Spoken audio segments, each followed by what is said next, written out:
Tractor golden swimming pool. Mahesh Bhupathi उस राष्ट्र के राजधानी में सबसे बड़ा धनवान था। भूपति की जायदाद कितनी कहाँ है उसे खुद नहीं पता होता, वो इतना अमीर था। दादा परदादा कमाए हुए धन का वो इकलौता वारिस था। वही नहीं, वो उस राष्ट्र में पानी सरफरा का मंत्री भी है। वहाँ से 40 किलोमीटर दूर उसे जीत दिलाने वाला चुनाव क्षेत्र है। वहाँ जीतकर उसे 3 साल हो गए, लेकिन अब तक एक बार भी वहाँ जाकर लोगों के दुख दर्द के बारे में नहीं पता किया। राजधानी में एक बड़े से महल में वो रहता था। वो महल में बहुत सारे नौकर चाकर थे। उसकी एक लौती बेटी थी, उसका नाम था राजकुमारी। माँ बचपन में गुजर गई थी तो वो बहुत लाड प्यार से बड़ी हुई। उसके कारण वो थोड़ी जिद्दी भी थी। किसी दिन राजकुमारी अगर कोई भी चीज की मांग करती तो तुरंत प्रत्यक्ष होना ही पड़ता था। एक बार राजकुमारी महेश भूपति से, डैडी मैं उस बेकार बाथटब में नहीं नहाऊंगी। तो फिर क्या करोगी बेटी, बोलो कैसे चाहिए, क्या चाहिए? यूं प्यार से पूछा। हमारे बगीचे में अलग अलग किस्म के पेड़ है ना, रोज एक पेड़ के नीचे नहाऊंगी। आज सपोटा पेड़ के नीचे, कल आम के पेड़ के नीचे, परसों अमरूद के पेड़ के नीचे, ऐसे रोज एक एक पेड़ के नीचे नहाऊंगी पिताजी। तब महेश भूपति सेक्रेटरी से, देखिए सेक्रेटरी, मेरी बेटी चाहती है कि वो हर दिन एक एक पेड़ के नीचे नहाए। तुरंत सारे पेड़ के नीचे स्विमिंग पूल्स बनवाओ। सेक्रेटरी सर झुकाकर, सर इतने स्विमिंग पूल्स बनवाना है तो टाइम लगेगा सर। तब तक बेटी बिना नहाए तो फिर कैसे रहे? बेटी का नहाना लेट हो ये मुझे मंजूर नहीं है, उसे आज नहाना ही है। एक आइडिया है सर, एक ही स्विमिंग पूल बनाकर उसको रोज एक पेड़ के नीचे रखे तो चलेगा सर? एक बनाओगे या 100 बनाओगे मुझे उसे कोई फर्क नहीं पड़ता। रोज मेरी बेटी जिस भी पेड़ के नीचे नहाना चाहती है उस पेड़ के नीचे स्विमिंग पूल तैयार होना ही चाहिए।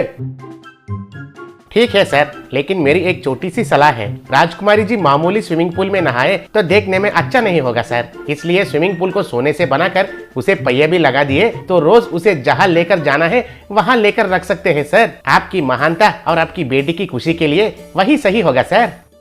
Very good idea. राजकुमारी मामूली स्विमिंग पूल में थोड़ी नहाएगी? नॉनसेंस, जल्दी ही सोने का स्विमिंग पूल बनाओ।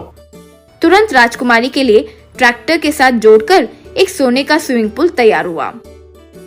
फिर वो रोज एक एक अलग पेड़ के नीचे नहाने लगी। वो देखकर पिता नौकर सब खुश हुए। उस साल बारिश नहीं हुआ तो राष्ट्र में पूरी तरह पानी की तंगी होने लगी। महेश भूपति के चुनाव क्षेत्र पर स्थिति तो और खराब हो रखी थी। सारा गांव सूख गया था। एक दिन सेक्रेटरी आकर भूपति से, सर आपके चुनाव क्षेत्र से हर दिन 1000 फोन कॉल्स आ रहे हैं जी। कल तक टैंकर से पानी का सप्लाई किया जा रहा था, अब तो धरती के अंदर जो पानी है वो भी खत्म हो गया और लोग परेशान हो रहे हैं, ऐसा रिपोर्ट आ रहे हैं। आप तुरंत वहां जाकर लोगों की समस्या सुलझाए नहीं तो आने वाले इलेक्शंस में आपका जीतना इम्पॉसिबल है, यूँ अखबार में लिखा है सर। ओ ऐसा है, ठीक है। तुरंत हमारा समर कैंप का पूरा भवन वहाँ अच्छा से लगवाओ, कल ही निकलते हैं। वहीं मौजूद राजकुमारी, डैडी डैडी मैं भी चलती हूँ डैडी, मैं भी वहाँ के लोगों को देखती हूँ ना डैडी। महेश मुस्कुराते हुए, नहीं बेटी, वहाँ स्थिति ठीक नहीं है, इसलिए मैं लोगों से बात करने के लिए जा रहा हूँ। तुम्हें वहाँ तकलीफ होगी, मैं 4 दिन में लौट आऊंगा ना। नहीं नहीं चलेगा, मैं भी आऊंगी, मुझे यहाँ बोर मार रहा है डैडी, मैं भी आऊंगी ना प्लीज। यूं जिद करके पिता के साथ उस चुनाव क्षेत्र तक चल पड़ी। वहाँ पहुँचने के बाद महेश भूपति सेक्रेटरी के साथ वो पूरी जगह घूम कर आया। घर आते ही महेश, राजकुमारी ने खाना खाया? यूं नौकर से पूछा। नहीं सर, छोटे मेम साहब जब तक नहाएगी नहीं तब तक खाऊंगी नहीं, ऐसा बोल रही है। राजकुमारी क्या हुआ बेटी, स्नान क्यों नहीं किया अब तक? बाथटब में पानी आधा भी नहीं है, वो भी गंदा पानी है। महेश गुस्से से नौकर से, तुम्हें अकल नहीं है? राजकुमारी के नहाने के लिए टब में गंदा पानी डाला गया? नौकर डरते हुए, सर यहाँ पानी मिलना ही बहुत मुश्किल है सर, धरती से बोरिंग से गंदा पानी ही आ रहा है सर। वहीं मौजूद सेक्रेटरी से महेश, बिना देर किए घर से मिनरल वाटर उतारकर सोने का स्विमिंग पूल मंगाओ। इस तरह राजकुमारी के नहाने के लिए पानी से भरा सोने का स्विमिंग पूल गांव में लाया गया। पहले ही इतना सारा पानी, ऊपर से सोने का स्विमिंग पूल, तो लोग तो आश्चर्य से देखने लगे। बच्चे तो उसके पीछे दौड़ते हुए आ रहे थे। ट्रैक्टर सीधा भूपति के भवन में आकर रुकी। बच्चे उसमें चढ़कर जोर जोर से पुकारते हुए अच्छे से मजे करते हुए तैरना शुरू किए। उस शोर को सुनकर बाहर आए भूपति, राजकुमारी, सेक्रेटरी उन्हें देखकर आश्चर्य में पड़ गए। रे, मेरी बेटी का सोने का स्विमिंग पूल में वो गरीब बच्चे नहा रहे हैं तो चुपचाप खड़े होकर क्या देख रहे हो? उन्हें बाहर निकलकर पीटो, चिल्लाया। नौकर लकड़ी लेकर जा रहा था, तब राजकुमारी, रुकिए, बिना पानी के उन्हें नहाकर बेचारों को पता नहीं कितने दिन हो गए, उन्हें मत मारिए, उनकी खुशी को खराब ना करे, मैं भी उनके साथ नहाऊंगी। वो खुद भी स्विमिंग पूल में उतरकर हंसते हुए खेलते हुए नहाने लगी। वो देखकर वहाँ जमा हुए सारे गांव के लोग राजकुमारी की जय, राजकुमारी की जय क्यों जोर जोर से जय जयकार करने लगे।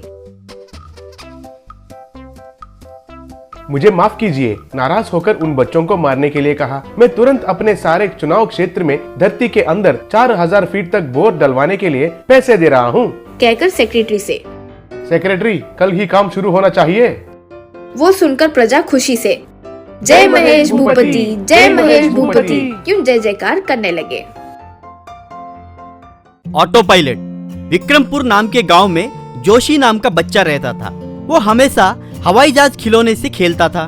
बड़ा होके क्या बनेगा अगर कोई पूछता, पायलट बनूंगा कह के जवाब देता था। एक दिन वो स्कूल के बोर्ड पे 2 गुना 2 6, 2 गुना 3 5, 2 गुना 5 9 कहकर जब लिखने लगा तो टीचर उसे देखकर, ए जोशी, तुझे 2 अंकों का गुना भी नहीं आती है क्या रे? बड़ा होकर पायलट बनेगा बोल रहा है। पायलट बनने के लिए मैथ्स और साइंस ठीक से आनी चाहिए, वरना तो जिंदगी में पायलट नहीं बन सकता है। पायलट बनने के लिए मैथ्स की क्या जरूरत है मैडम? 2 अंकों का गुना बोलने से क्या पायलट बन जाएंगे? मुझे ये पढ़ाई ही नहीं चाहिए। मैं वीडियोस देख के हवाई जहाज कैसे चलाते हैं सीखूंगा, तब आपको मालूम पड़ेगा कि मेरी मानता क्या है। गुड बाय कह के वो चला गया। वैसे वो बिना पढ़े लिखे ही बड़ा बन गया। रोज दोस्तों के साथ गप्पे मार के दिन गुजारता था। आकाश में अगर कभी हवाई जहाज दिखा तो उसे वैसे देखते ही रह जाता था। आहा, वो पायलट कितनी किस्मत वाला है, रोज बिना टिकट निकाले हवा में उड़ रहा है। हे भगवान, मुझे भी पायलट बना देना प्लीज। घर के पास पापा, बेटा कितने दिन ऐसा आवारा बन के घूमेगा, कोई छोटा मोटा काम ढूंढ लेना। मेरी बात सुन के मेरे साथ आकर दुकान में मेरा हाथ बटाना, ठीक है ना? हाँ बेटा, तुम्हारे पिताजी का रिटायर होने का समय आ गया है, बाद में परिवार की जिम्मेदारी तुझे ही उठानी होगी। तू ऐसे आवारा बन के घूमेगा तो तुझे लड़की कौन देगा? अभी मैं खाली घूम रहा हूँ वो दिख रहा है, जल्दी जब मैं हवा में उड़ूंगा तब देख लेना। तब तक हिम्मत धरो, अभी मैं पायलट हूँ बोल के शादी के लिए लड़की ढूंढने का काम शुरू कीजिए, उतने में मैं कैसे भी पायलट बन जाऊंगा। एक दिन पेपर में वो एक इश्तिहार देखा, उसमें आप पायलट बनना चाहते हैं तो फिर आइए, यही आपके लिए सुनहरा मौका है। आप अनपढ़ है तो भी चलेगा, हमारे गोलमाल पायलट ट्रेनिंग इंस्टीट्यूट में भर्ती होने से जॉब जरूर मिलेगी। फीस मात्र 10 लाख रुपए, जल्दी कीजिए। हमारा address Golmaal pilot training institute, flat number 420, चोर बाजार, 2nd स्ट्रीट, झूठा नगर, धोखेबाज डिस्ट्रिक्ट कह के लिखा था। घर में माँ, क्या 10 लाख रुपए चाहिए? उतने सारे पैसे हमारे पास कहाँ है? मैं वो बात जानता हूँ माँ, जितना आपके पास है ना उतना दे दो, बाकी का मैं गांव में कर्जा उठा लूंगा। हफ्ते में मेरी शादी हो जानी चाहिए, उनके पास भी दहेज ज्यादा मांगना, पूरा पैसे लेके पायलट बन के ही वापस आऊंगा। वैसे गांव में सभी के पास से कर्जा उठाया।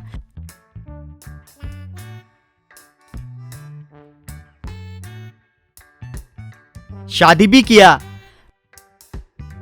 बाद में गांव में सभी को बाय बाय, आपके दिए हुए कर्जा ब्याज के समेत लौटा दूंगा। हमारे गांव में एक पायलट आया कह के आप लोग गर्व महसूस करेंगे। मैं पायलट बन के ही यहाँ पे कदम रखूंगा। सी यू गाइस कहकर हाथ हिलाते हुए चला गया। वैसे कुछ महीने बीत गए। कुछ दिनों के बाद जोशी के पापा को फोन आया। फोन पे जोशी, पापा मेरा पायलट ट्रेनिंग पूरा हो गया, कल सुबह मैं गाँव में आ रहा हूँ, वो भी पायलट बन के। सब तैयार रहिए, ठीक सुबह 9 बजे नीचे उतरूंगा। बाय बाय पापा। अगले दिन गांव में सभी ऊपर आकाश की ओर देख के उसकी राह देखने लगे। आपका बेटा सुबह 9 बजे लैंड करेगा बोला, अच्छा है, पर हमारे गांव में तो एयरपोर्ट ही नहीं है, कहाँ पे लैंड करेगा? छोटा फ्लाइट होगा शायद भाई साहब, उसे मैं 2 लाख रुपए कर्जे में दी। जल्दी उसे अच्छी नौकरी लगते ही मेरे पूरे पैसे चुका देगा बोला। उसका आना मेरे लिए संतोष की बात है। तब जोशी एक ऑटो में पायलट ड्रेस में आने लगा। वो उस ऑटो में आके उनके सामने रुका। उसको देखकर लोग आश्चर्य हो गए। उनमें से एक, ऑटो में क्यों आया रे भाई? मुझे माफ कीजिए, आपके दिए पैसों को एक दगेबाज इंस्टीट्यूट में भरा, वो दगा देके चले गए। उससे गांव में कैसे आना है सोच के ऑटो सीखा। ये ऑटो और मैं pilot, I am auto pilot, मतलब मेरा पायलट बनने का सपना पूरा होने का जैसा है ना। आप लोग कुछ परेशान मत हो ना, ये ऑटो चला के आपका पूरा पैसा चुकता कर दूंगा। How is my idea? कहा, वाह रे मेरे लाल, 10 लाख लेके ऑटो सीख के आया। सच में तू तो बहुत महान है रे। आ मेरे पास आना थोड़ा, हम सब मिलके तुम्हारा सम्मान करेंगे। अरे कुछ ज्यादा ही तारीफ कर रहे हैं। आपको पता है ना, मुझे ये सम्मान वनमान वगैरह पसंद नहीं है, लेकिन आप लोगों की इच्छा पूरी करने के लिए मैं तैयार हूँ, कह के उनके पास गया तो सब मिलके उसकी भरपूर पिटाई की।